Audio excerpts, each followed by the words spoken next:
Vamos lá, pessoal. A teoria envolvida dessa prática vai ser especificamente de duas propriedades que a luz tem, que são as propriedades de interferência e difração. Mas o que são essas propriedades? A interferência nada mais é que a formação de um padrão de intensidade, que pode ser tanto construtivo quanto destrutivo, pela interação de duas ou mais ondas, né, que se sobrepõem no espaço, né, como o efeito que a gente está vendo aqui nessa figura.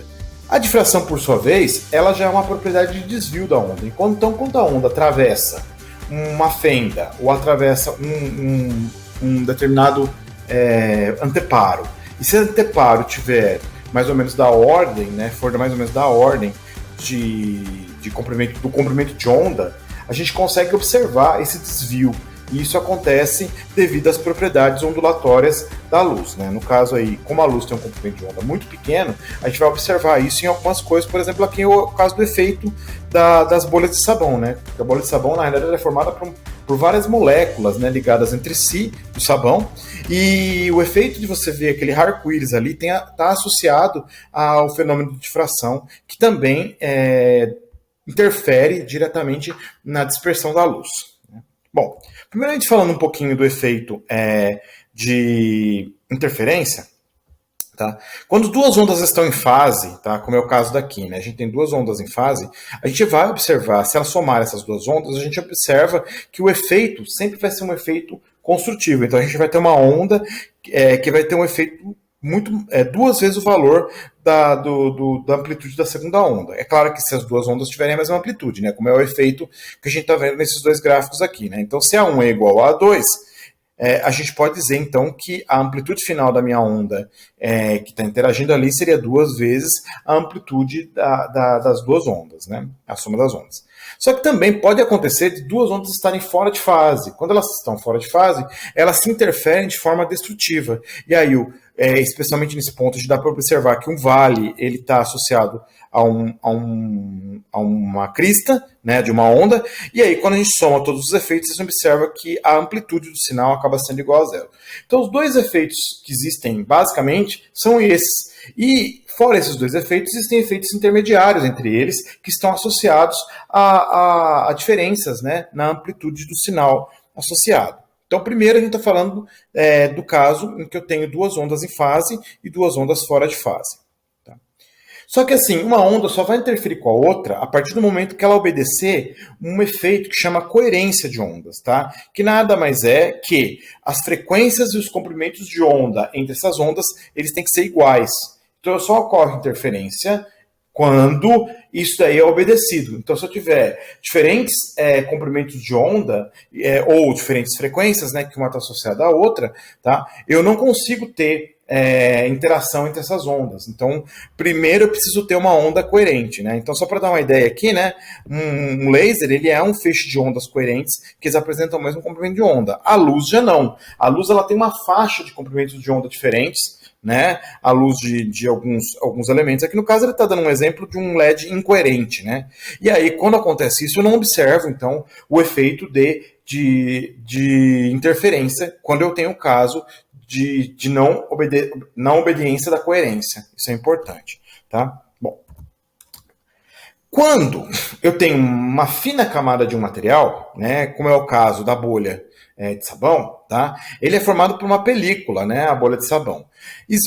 Ocorre que existe uma diferença do caminho em que a onda vai andar ali dentro, né? Então, se você observar aqui, a luz vem, bate na superfície, uma parte é refletida e uma parte passa, né? Essas diferenças que acontecem entre as superfícies, no caso aí dessa fina camada, que é a bolha, né? A bolha de sabão tem essa fina camada, eu geraria dois feixes refletidos, tá? Com cores diferentes. Então, por isso que a gente observa aquele efeito de arco-íris sobre a superfície, porque indiretamente nós já estamos fazendo uma separação entre eles. E essas duas ondas, elas se interferem, e essa interferência vai acontecer. E tudo isso tem a ver com essa diferença de caminho óptico. Enquanto aqui eu tenho a onda andando, a onda incidente está vindo e batendo sobre a primeira superfície, a diferença de caminho óptico é exatamente essa diferença, ou seja, o tamanho da minha película. E essa diferença de caminho óptico, ou diferença de fase entre as duas ondas, pode ser escrita em relação a essa diferença de caminho. Tá? Então, a diferença de fase delta entre duas ondas, ela é dada exatamente pela diferença do caminho óptico. Então, eu consigo relacionar uma coisa com a outra. Então, existe essa expressão aqui que diz exatamente isso. A diferença de caminho óptico é igual à minha diferença... a diferença de fase é igual à minha diferença de caminho óptico, 2π dividido por lambda. Ou a diferença de fase é a diferença de caminho óptico 360 sobre lambda. Depende de como está. Normalmente é mais fácil e mais comum utilizar a expressão de 2π. Então guarda essa expressão porque ela vai ser muito útil para a gente poder entender por que ocorre a interferência, nesse caso aí, em superfícies, e como que a gente vai observar a interferência nesse efeito que a gente vai ver agora, né? Além disso, tá, existe um experimento clássico, que é o experimento de Young, que demonstra a propriedade ondulatória da luz. Tá? Então, o que acontece é o seguinte, você incide sobre um feixe de luminoso sobre uma fenda muito fina. E essa fenda tem que ter um comprimento de onda da ordem do comprimento de onda da luz. Então, se a luz ela tem, por exemplo, vou pensar que a luz vermelha, que o comprimento de onda está da ordem de 700 nanômetros, mais ou menos, tá? A gente tem que pensar que o comprimento de onda é muito pequeno, é da ordem de 10 a menos 9 do metro. 700 vezes 10 a menos 9. E isso é um valor muito pequeno. Então eu preciso de uma fenda muito pequena. Então, para isso, existem equipamentos que são chamados redes de difração, que são formadas por cadeias de materiais, ou podem ser poliméricos, ou outros tipos de materiais, que estão intimamente separados por distâncias muito pequenas e que quando a gente atravessa, por exemplo, um corpo luminoso, que a gente passa uma frente de onda nesse anteparo, a gente observa que ocorre o fenômeno da difração devido a essas distâncias serem muito pequenas. Mas o que acontece? O que o Young constatou por meio desse experimento? Tá? Então, se eu tenho um anteparo, que é uma onda muito fina, o que vai acontecer? Que tem uma fenda muito pequena, na realidade, aqui, né? A onda, eu tenho uma frente de onda que vem, que normalmente é uma frente de onda plana, que vai passar por uma fenda muito pequena. Quando ela passa por essa fenda, o que acontece é que eu tenho um desvio, né? Esse desvio é o efeito de difração. No entanto, esse efeito de difração, ele é um dos efeitos que acontecem, né? Basicamente. Só que cada ponto que eu tenho aqui, esse ponto aqui, esse ponto aqui, esse ponto aqui, aonde eu estou gerando uma frente de onda circular, ali no caso, ele é considerado como uma nova fonte de luz. Tá? Então é como se eu tivesse, basicamente, entre esses dois pontos aqui, né, nessa fenda, duas fontes de luz coerentes, que são, na verdade, têm o mesmo comprimento de onda, a mesma frequência, e elas podem interferir construtivamente em um anteparo. E o padrão de interferência a gente vai observar exatamente regiões de claro e escuro, devido a esse efeito da interferência construtiva e destrutiva. Então, se eu tenho a luz, ela vem e ela passa por duas fendas. O que acontece é que quando eu tenho um ponto P lá, tá, e eu tenho uma onda se deslocando, o que vai acontecer nesse processo todo é o seguinte, né? Então, eu vou imaginar que esse ponto aqui seja um ponto onde eu tenho uma interferência construtiva ali da onda. Então, ou seja, eu vou ver claro nesse ponto P aqui, tá? A distância entre o ponto F que está aqui até o ponto P e o ponto F1 até o ponto P, elas são diferentes, devido a uma certa distância que eu tenho aqui, B, aqui embaixo. Tá ok? Então, eu tenho como se fosse um triângulo pequenininho aqui. Por meio desse triângulo, eu consigo descobrir quanto que vale esse B aqui, que está associado à diferença ou à distância entre as duas fendas aqui, tá? E eu consigo relacionar isso com o que eu vou observar lá na ponta de lá. Então, primeiramente, vamos analisar a fenda. Na fenda, o que acontece é o seguinte, a frente de onda vem, então eu gero duas ondas aqui em cada uma dessas fendas. Quando eu estou gerando essas duas ondas, o caminho óptico que eu tenho ali, ou a diferença de caminho óptico, é exatamente esse valor de B que está aqui. Né? Porque a onda ela vai andar, a onda que foi gerada no F1, ela vai andar B a mais aqui em relação à que foi formada no F2. Né? Então o que a gente tem ali nada mais é que um triângulo, se a gente imaginar, olhar aqui, a gente tem um triângulo retangular aqui, e a gente pode aplicar propriedades. Então a gente consegue obter o valor do ângulo θ aqui em cima por meio de relações trigonométricas, né? Então a gente sabe que o seno de θ vai ser o cateto oposto, né, sobre o valor de D, que seria a minha hipotenusa. Né? O D seria a distância entre as duas fendas, as duas ondas que eu tenho ali. Né? Indiretamente, esse D está associado a esse D que está aqui. Ok? Tá? Então, eu posso escrever, então, o seno de θ como sendo B sobre D. Na realidade, tá? Por esse valor ser muito pequeno desse caminho óptico, a gente praticamente aproxima o valor de D, que seria essa distância aqui, para o valor da minha distância entre as fendas. Porque o meu B ele é muito pequeno. Tá? E aí a gente pode, então, obter a seguinte relação, que a diferença de caminho óptico seria a distância entre as fendas seno desse θ, que seria esse ângulo aí com que a gente está observando lá, o ponto, né? Que seria entre as fendas até o ponto que eu quero lá. Tudo bem? Então, a minha diferença de caminho óptico pode ser escrita dessa forma, ok? Tendo a diferença de caminho óptico, né? Eu sei que ΔR seria a minha diferença, é D seno de θ, eu vou aplicar naquela relação que a gente viu lá, substituindo exatamente a relação do caminho óptico.